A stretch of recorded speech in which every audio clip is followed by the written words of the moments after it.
Hi, second year MSc fourth semester students, welcome to properties and characteristics of materials paper. So in this session we will discuss ferromagnetism. This is the first topic in second unit.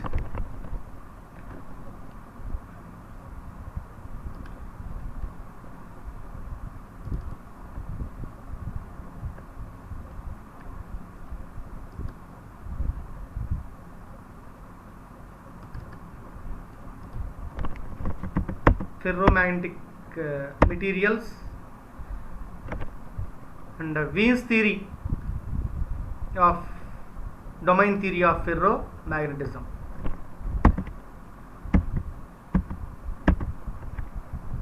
So generally magnetic materials can be classified into different categories according to their susceptibility values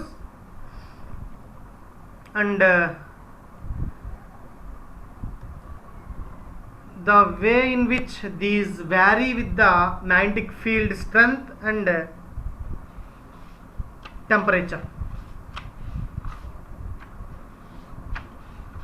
So generally the magnetic materials are classified into different types, depends on the susceptibility of these values. These are diamagnetic, paramagnetic, ferromagnetic, anti-ferromagnetic and ferrimagnetic materials. So according to domain theory we can explain these properties. So first one, diamagnetic materials. So the diamagnetic property is a result of induced magnetic moment. When an atom is placed in a magnetic field,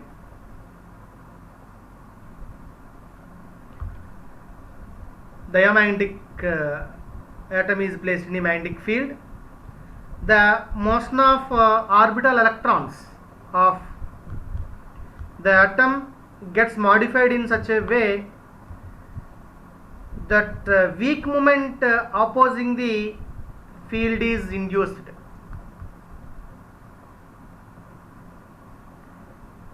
And the susceptibility value is negative for diamagnetic material, and the magnetization is opposite to the applied magnetic field. Diamagnetic materials తీసుకున్నప్పుడు ఈ dia, para, ferro and anti ferro, ferri magnetics అన్నిటి కూడా మనం domains theory నుంచి మనం explain చేసుకోవచ్చు. దాంట్లో first diamagnetic material తీసుకున్నప్పుడు సో వాటి మీద మీరు ఎక్స్టర్నల్ మ్యాగ్నెటిక్ ఫీల్డ్ అప్లై చేస్తే సో అప్లైడ్ మ్యాగ్నెటిక్ ఫీల్డ్తో పాటు ఈ డైరెక్షన్ ఆఫ్ మ్యాగ్నటైజేషన్ అనేది ఆపోజిట్ డైరెక్షన్లో అలైన్ అయి ఉంటుంది. So for example diamagnetic materials like inert gases,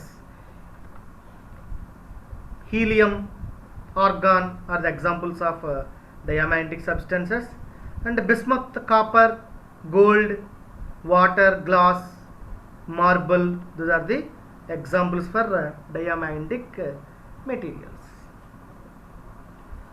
So based on these theories, para and ferromagnetic materials also you can explain. So some of the atoms and ions do possess permanent magnetic moment. In the absence of an external field, these moments are also random. In those materials are para and ferromagnetic materials. So when placed in a magnetic field, either para or ferromagnetic materials, the moments tend to align along the direction of the field.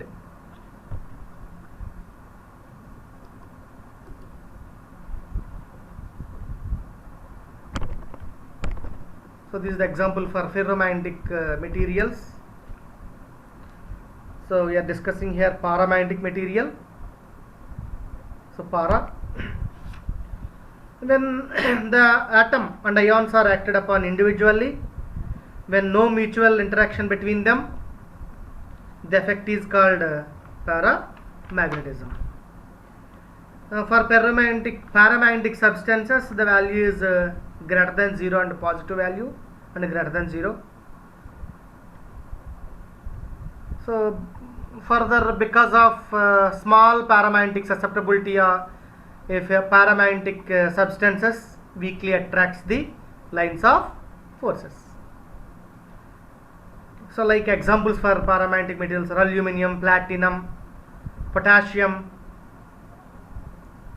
and alkali and earth metals are examples for paramagnetic materials. So next materials are ferromagnetic materials. So these materials, ferromagnetic materials, is the phenomena. Ferromagnetism is a phenomena by which spontaneous magnetization occurs, ante even in the absence of applied field. Applied field లేకపోయినా కూడా వాటికి కొంత continuous magnetic field ఉన్న మెటీరియల్స్ని ఫెర్రోమ్యాగ్నెటిక్ materials అని మనం చెప్పొచ్చు. So then the properties of ferromagnetic మెటీరియల్స్తో మనం అబ్జర్వ్ చేస్తే, so these arises when exchange energy is favorable for spin alignment. If a material acquires a relatively high magnetization in a weak field also, then it is into paramagnetic. So magnitude of susceptibility is very high for ferromagnetic materials and it is positive value. When temperature is greater than Curie temperature, that is converted into paramagnetic substances. So this is the example for domain theory for ferromagnetic materials. In bulk materials, the domains, the atoms are divided into small domains, small parts in different directions of that atoms.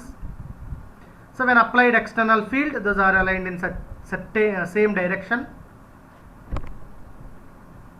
So examples for these ferromagnetic substances are iron, cobalt, nickel, and number of alloys are examples for ferromagnetic materials.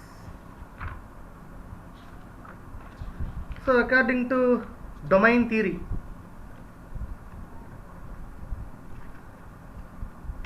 So మనం చెప్పుకున్నట్టు ferromagnetic material కనుక external ఫీల్డ్కి వీళ్ళు apply చేసినప్పుడు the magnetisation is increases. A strong magnetism is found to disappear at a critical temperature. The ferromagnetic materials are made up of a large number of domains. Each domain contains nearly 10 power 9 to 10 power 15 atoms which are spontaneously magnetized. Within a given domain, all the dipoles are aligned in the same direction we are showing in the diagram. So the magnetization is a maximum possible value for a given materials for this ferromagnetic materials. That is properties of ferromagnetic materials. So you can explain these properties by Wien's molecular exchange field.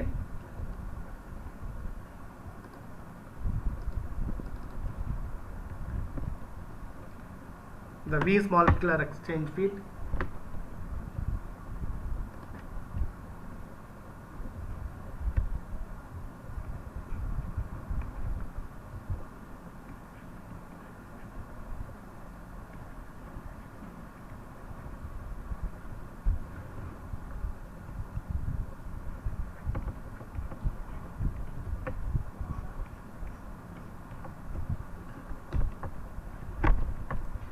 So the spontaneous magnetization of this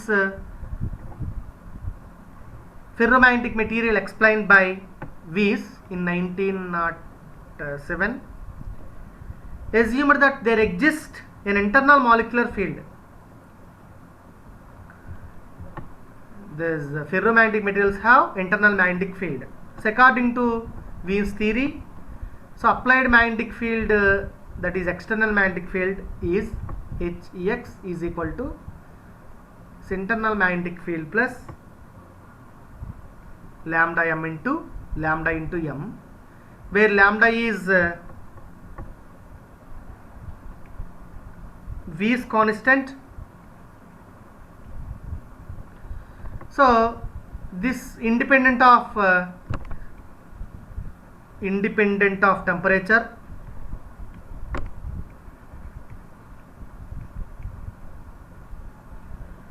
and here H is the applied field. In a ferromagnetic material, the Curie law holds for exchange field as well. That means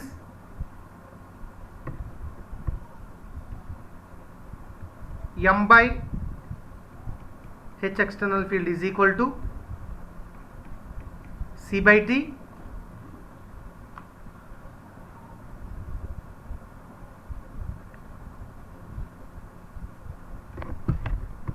So this is 1 and equation 2. From 1 and 2 you can simplify.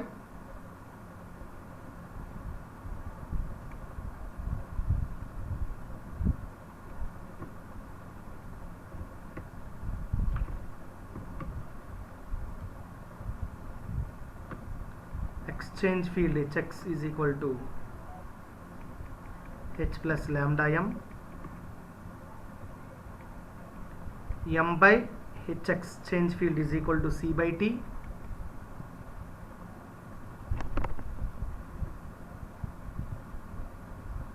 So then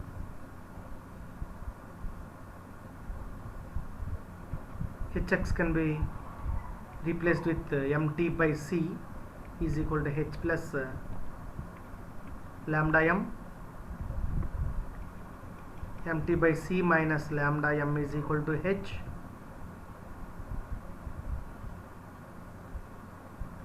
M into C by T by C minus lambda is equal to H.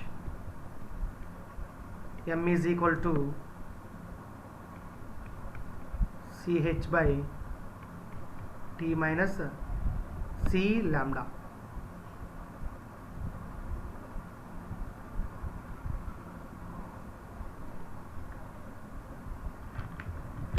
So therefore the susceptibility of the ferromagnetic material is the ratio between the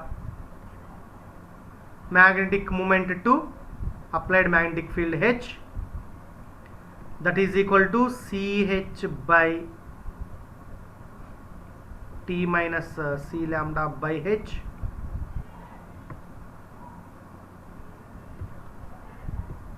This implies C by T minus C lambda. So this implies C by T minus Tc. Okay, where Tc is equal to C lambda, where lambda is the constant, and Tc, where C is the Curie's temperature, and this is Tc is equal to C lambda is Curie's V's law. The corresponding variation of susceptibility with temperature is can shown by a figure.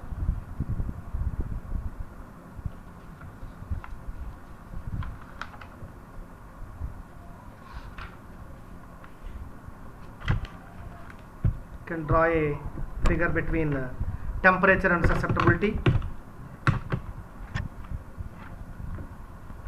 by Langevin classical theory of paramagnetism. మనం ఇక్కడ graph draw చేయొచ్చు, observe చేయొచ్చు.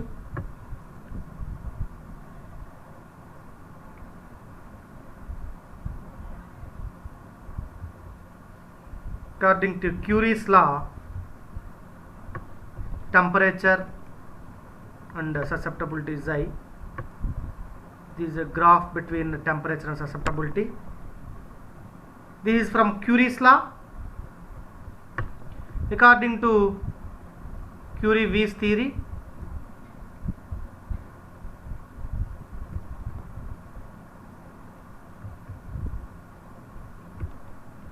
this temperature is Curie's temperature.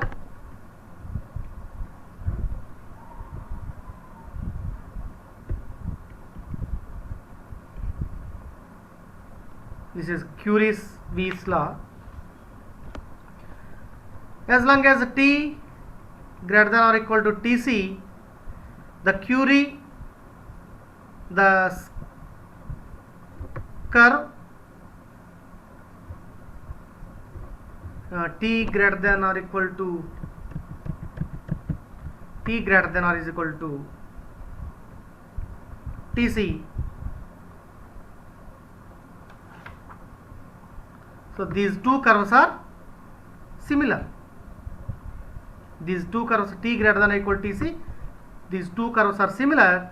However, as the T tends to Tc, Curie-V susceptibility tends to infinity. T tends to Tc, the Curie susceptibility tends to infinity, and T less than or equal to Tc, and for T less than or equal to Tc. There exists a spontaneous magnetization in the materials. There exists a spontaneous magnetization in the material given a absence of external field. So these can be explained by the equations. First one is Hx equal to H plus lambda m.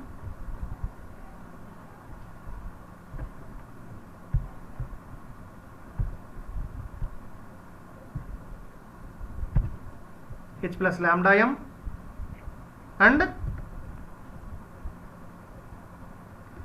m by Hx is equal to C by T. That is Curie, that is ferromagnetic magnetism and Wies molecular field.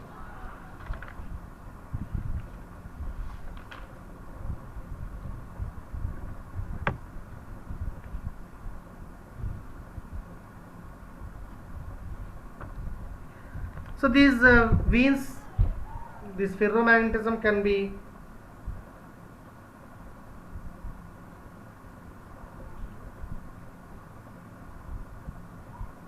understood by an hysteresis loop.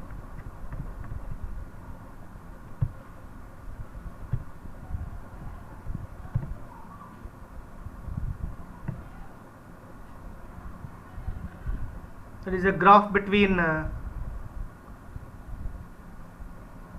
applied magnetic field and magnetic moment of magnetization of the material.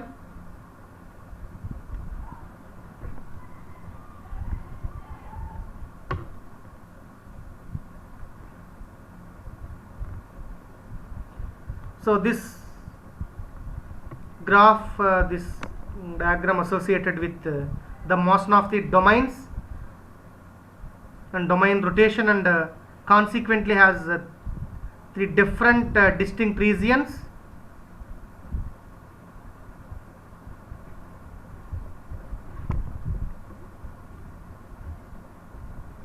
So when the applied field is small,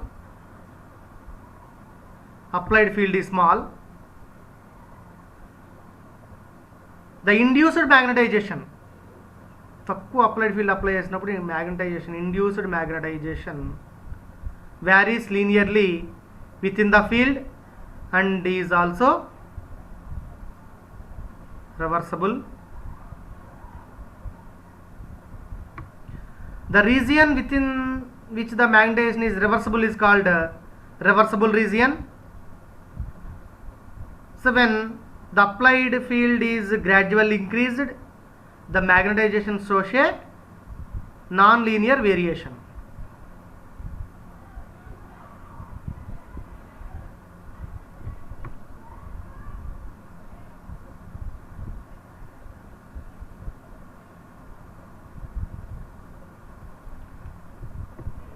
So this is M,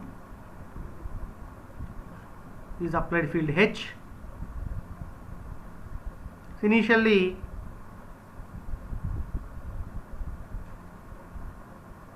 with the applied field H, the magnetization is increased from origin to O, certain point, that is O.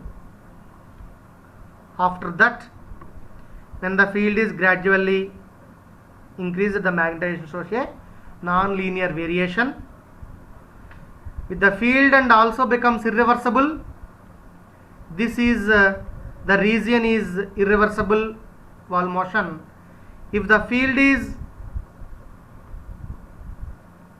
gradually increased further and ultimately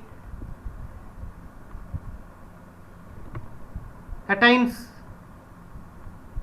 a saturation value, that is MS.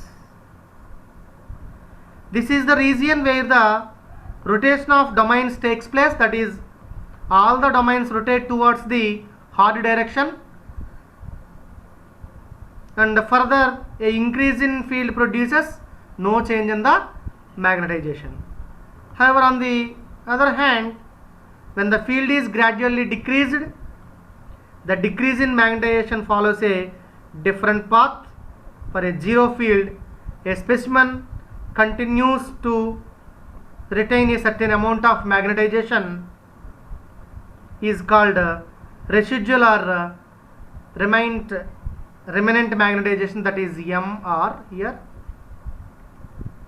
A finite field equal to the corresponding field negative applied field HC is required bring to magnetization back to 0.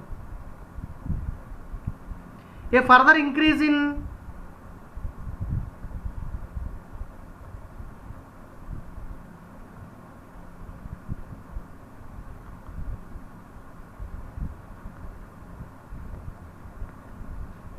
minus HC is required to bring the magnetization back to 0.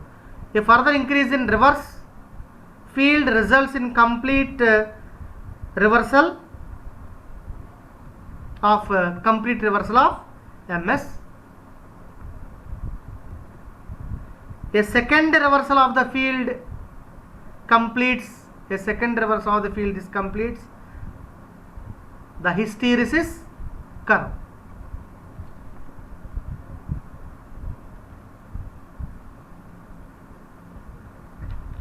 So in the crystal specimen, the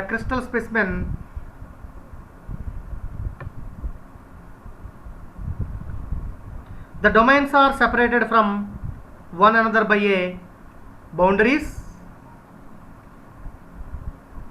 like this. These are the regions within which in the moment those are in spins, like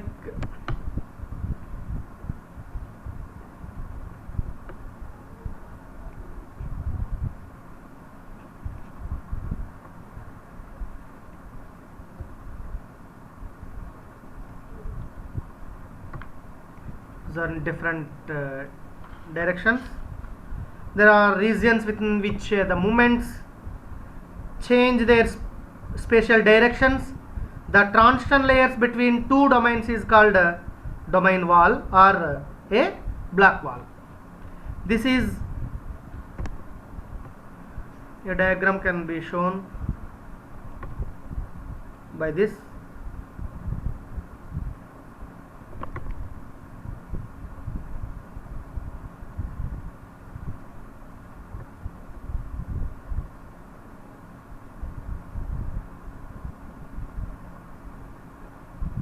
The black wall diagram.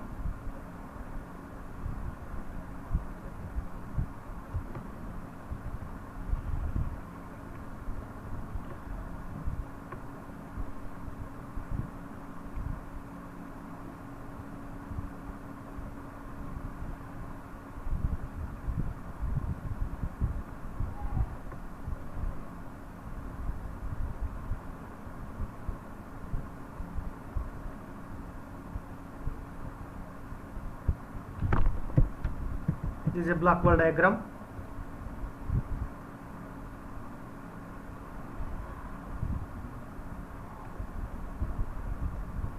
This is shown by this Black-Dwarf diagram is shown by this. So for transition from domain with a spin up arrangements to one with a spin down arrangement. This is the ferromagnetic domain theory.